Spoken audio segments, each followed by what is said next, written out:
Non, moi je crois que les trois pays, leurs ministres des Affaires étrangères se sont déplacés à Moscou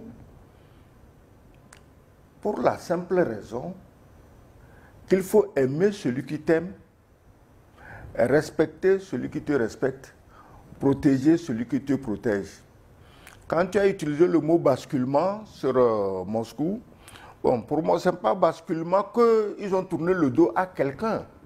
Mais ils sont allés chez celui-là qui sait les écouter, qui les respecte, qui les prend pour des humains et non des reliquats de singes dans la savane. C'est ce que pensent certains. Donc, ils sont allés là où on les aime, là où on les respecte. Et comme nous sommes en politique internationale, en réalité, ce n'est pas une question d'amour et de respect, c'est une question d'intérêt. Ils sont allés là où ils savent que leurs intérêts sont connus, respectés et défendus. Ces pays n'avaient pas d'autre choix que d'aller à Moscou. Ils n'ont jamais décliné une invitation à Paris, à Londres, à Berlin ou à Washington. Ils n'ont jamais décliné. C'est qu'on ne les a jamais invités.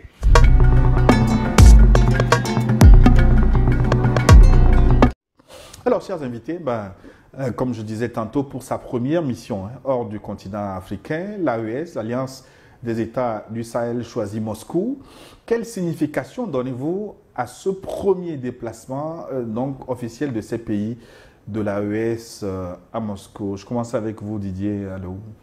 Merci. Je pense que cette rencontre de haut niveau à laquelle on a assisté les 3 et 4 derniers, on peut regarder la chose sur plusieurs formes. D'abord, dans la forme, je pense que c'est tout un symbole. C'est un symbole dans la mesure où c'est pour la première fois qu'une rencontre internationale se tient hors de l'espace du Sahel, avec justement le nouveau drapeau de l'AES, de la Confédération des États membres de l'Alliance de cette alliance se sont retrouvés donc hors de leur espace géographique naturel et se sont retrouvés même en Russie.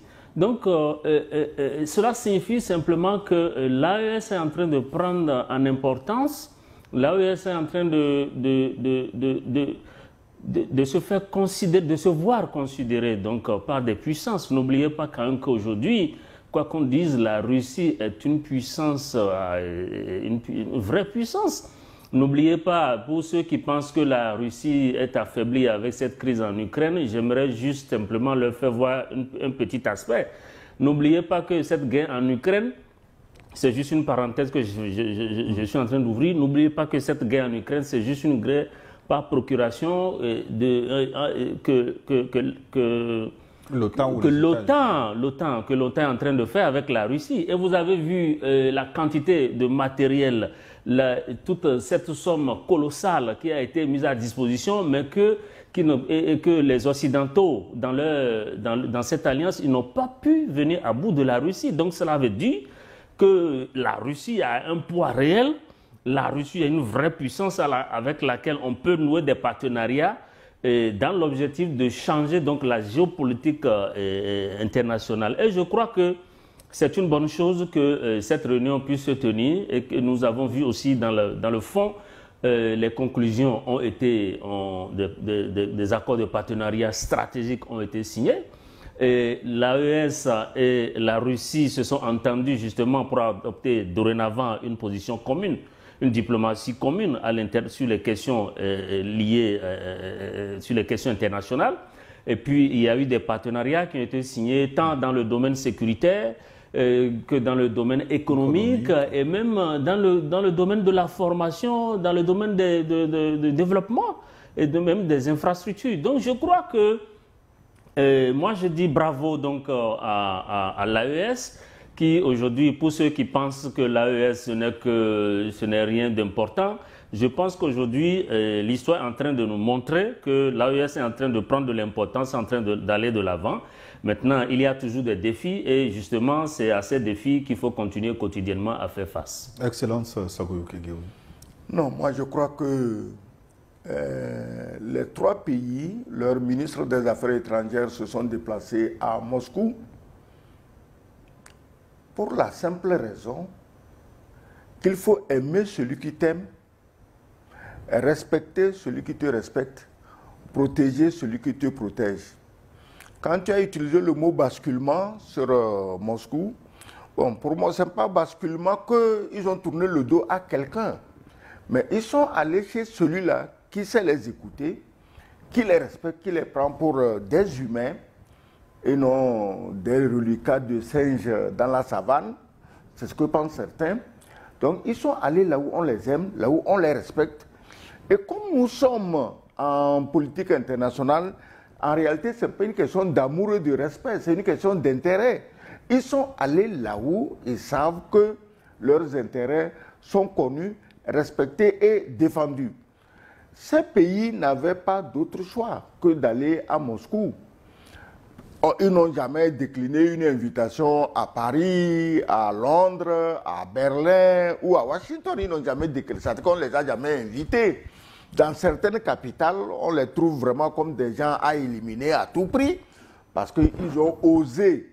Ils ont osé dire que, bon, nous sommes chez nous, notre pays nous appartient, notre peuple doit être libre, nous devons être propriétaires des richesses que la nature, dont la nature nous a dotés. C'était un crime chez certains. Mais si à Moscou, on trouve que c'est normal qu'un peuple soit souverain, c'est normal qu'un peuple dispose de ses richesses, donc il est tout à fait normal que les trois pays aillent à Moscou pour défendre leurs intérêts, parce qu'ici, il est question d'intérêt. Ce n'est pas une question de on aime, on n'aime pas, ou on respecte ou on ne respecte pas. Non, c'est des intérêts.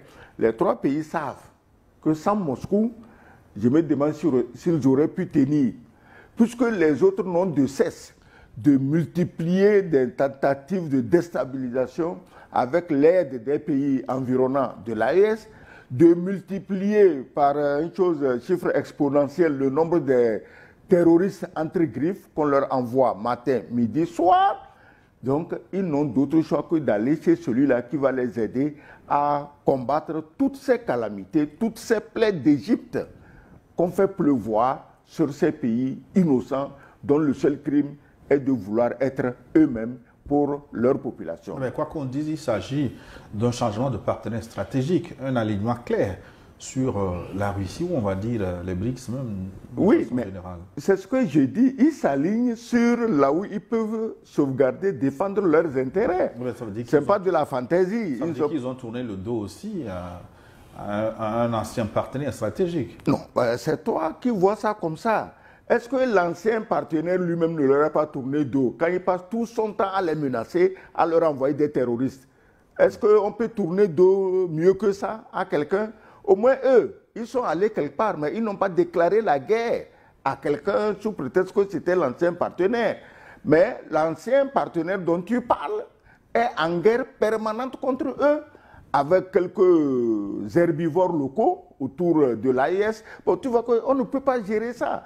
Les meilleures intentions même auront de la peine à encourager l'apaisement, la réconciliation. C'est ce que nous disons ici tous les jours, qu'il suffit de changer de discours entre responsables, on s'assied, on règle les problèmes.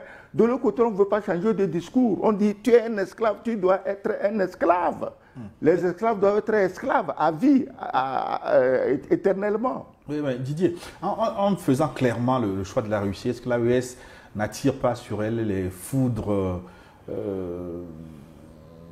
du monde occidental, on va dire ça comme ça? Oui, mais vous savez que c'est très clairement, je pense que toutes les manœuvres que le monde occidental a menées, ces manœuvres-là n'ont pas marché.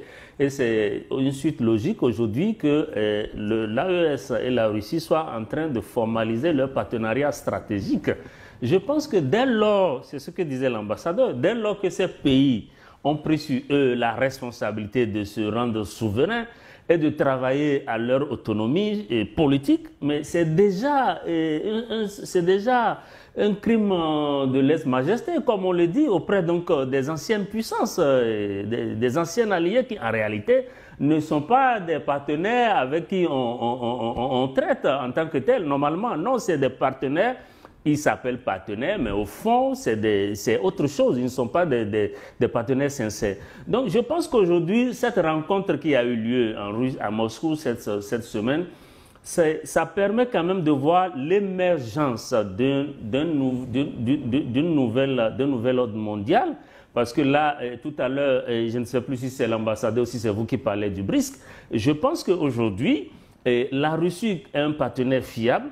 La Russie a quand même créé donc ces pays, est le tête de peloton de ces pays dits du BRICS, qui sont quand même une dizaine environ aujourd'hui, avec des partenaires comme la Chine, des pays comme la Chine, des pays comme le Brésil, des pays comme l'Arabie Saoudite, etc.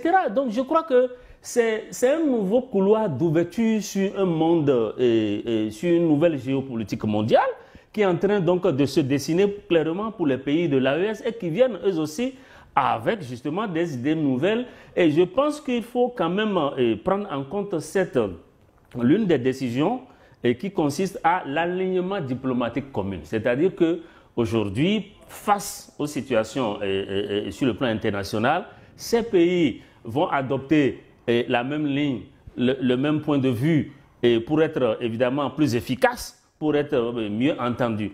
Mais je pense qu'au-delà de tout ceci, c'est une question d'intérêt stratégique qui est propre à chaque zone. Et comme l'a dit l'ambassadeur, mais ce n'est pas, en fait, l'AES ne repousse personne. On ne les a pas invités. Et puis, pour la petite histoire, rappelez-vous que si nous prenons précisément le cas du Niger, après les événements du 26 juillet 2023, le renversement de Bazoum, mais le CNSP n'a jamais dit à la France, de prime abord, va-t'en, on te chasse. Non, le CNSP n'a pas dit ça. Le CNSP a dit simplement, les accords de partenariat qu'il y a eu avec les régimes précédents sont largement défavorables en faveur du Niger. Venez ensemble, on va regarder ça et corriger. C'est tout. C'est tout ce que le CNSP avait dit. Le CNSP n'a pas commencé à dire, allez, France, va-t'en, Amérique, va-t'en. Non, ce n'est pas de ça qu'il est question. Donc je crois que nous sommes dans un monde où chaque pays, chaque État défend les intérêts de sa population, défend les intérêts qui l'arrangent. Et je pense qu'aujourd'hui, clairement, pour faire face aux défis, l'AES a besoin de partenariat, l'AES a besoin de soutien. Parce que même eux, en Occident, ils ne sont pas seuls. Ils forment des alliances, ils forment des partenariats. Mais ce n'est pas à eux de venir dire aux Africains avec qui on va faire une alliance, avec qui on va faire un partenariat. Ce n'est pas leur rôle. Je crois qu'aujourd'hui, avec ce qui se passe entre l'AES et la Russie, c'est clairement un nouvel ordre qui est en train de se dessiner. Et aujourd'hui, les pays membres de l'AES sont libres d'aller chercher le soutien là où ils pensent que c'est intéressant pour eux, là où ils pensent que n'en déplaise aux anciennes puissances. Et je crois que c'est ça qui est très important. Excellent. Tu as formulé ta question d'une manière qui ne restitue pas la vérité. C'est à savoir que, est-ce qu'en allant à Moscou, ces pays ne vont pas se mettre à dos leurs partenaires d'hier? Je synthétise la question. Mais non, il faut prendre les choses dans leur chronologie. Quand on a précipité des milliers de mercenaires appelés djihadistes depuis 2014 sur le Mali n'était pas encore à Moscou. Quand le président d'alors, Diakounda Traoré ou machin, a envoyé une lettre d'appel au secours, il a envoyé la lettre à Paris et non à Moscou. Quand des milliers de soldats otaniens se sont précipités pour occuper tout le Sahel, nous faisons croire qu'ils sont venus combattre les terroristes, qui sont en réalité leurs alliés, mais Moscou n'était pas là. Si ces gens avaient fait leur travail, dis-moi comment le Mali se serait retrouvé avec Moscou, avec l'appel à l'aide à lancer à choses, comment on appelle ça, les Wagner. Donc il ne faut pas faire, faisons attention de ne pas faire croire aux gens que c'est parce que les 3 pays du Sahel se sont adressés à Moscou qu'ils se sont mis à dos leurs maîtres esclavagistes d'hier. Non. Les maîtres esclavagistes hier, qui prenaient tout cadeau dans ces pays, ont estimé que ce n'est pas suffisant, qu'il faut envoyer des mercenaires appelés terroristes, appelés djihadistes. Comment tu crois quand même que les djihadistes vont aller attaquer des pays musulmans? Moi, le peu que j'ai appris à l'école, c'est que le djihadiste, c'est quelqu'un qui travaille pour l'expansion de l'islam, pas pour tuer les musulmans. Donc, quand on veut nous faire avaler que c'est des djihadistes, ça ne tient pas, sauf dans la tête des naïfs. Quand on veut nous faire croire que c'est des terroristes, les terroristes revendiquent quoi? Ils n'ont jamais rien revendiqué, sauf les gens de la Zawad qui voulaient un territoire pour eux. Et tout cela a été suscité et encouragé par une puissance connue qui savait qu'il y a et du pétrole, et du gaz, et de l'eau, et de l'uranium, et du lithium, et de tout ce que tu veux qui est recherché. C'est lui qui a dit aux Touaregs, aidez-nous à chasser Kadhafi et puis nous on vous donne la Zawad. En réalité, les Touaregs étaient toujours au Mali depuis la nuit des temps. Ils vivaient avec toutes les autres ethnies, au Mali, au Niger, au Burkina Faso. Donc tout cela a été suscité et c'est ça qui a amené les désordres. C'est en désespoir de cause que les 3 pays du Sahel, décidés à devenir souverains, ont dit, même s'il faut s'allier au diable, nous on va s'allier au diable. L'essentiel c'est de chasser la censure qui nous appauvrit, qui nous ruine depuis des siècles. Donc ce n'est pas parce qu'ils sont allés à Moscou que les autres sont contre eux, mais c'est parce que les autres étaient contre eux d'une manière injuste et injustifiée qu'ils ont cherché à trouver une solution et Moscou offrait la meilleure solution.